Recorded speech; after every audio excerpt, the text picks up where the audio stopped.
শীতকালে কিন্তু বাঙালির একটা প্রিয় খাদ্য ছড়ার পায়েস। তো নলেন গুড় দিয়ে হলে তো আরো বেশি টেস্টি হয়। তো ফার্স্ট এ আমি একটা কথা বলে দিচ্ছি, আমি কিন্তু এটা পারি না করতে। তো আমার শাশুড়ি মাকে বললাম যে এটা করে দেওয়ার জন্য, তো করে দিল। ফার্স্ট আগে কড়াইতে করে গরম জল করে গুঁড়োটাকে ভালো করে ডো বানিয়ে নিয়েছে। তারপর আস্তে, আস্তে ওটা কেটেছে। তো এখানে আমি আমুল দুধের একটা প্যাকেট নিয়ে নিয়েছি, কারণ আমি এটা আমুল দুধ দিয়ে রান্না করব। তারপর এখানে পরিমাণ মতো নলেন গুড় নিয়ে নিয়েছি।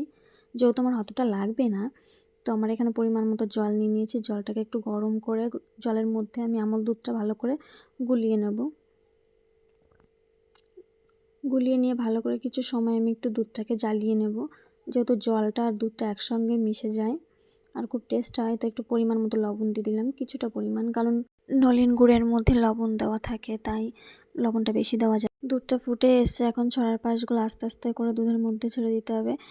কিন্তু এই সময় আঁচটা কমিয়ে রাখতে হবে, কারণ আঁচটা বেশি রকম রাখলে পরে এটা জড়ো বেঁধে যাবে। তো আস্তে আস্তে করে এটাকে ছাড়িয়ে দিতে হবে।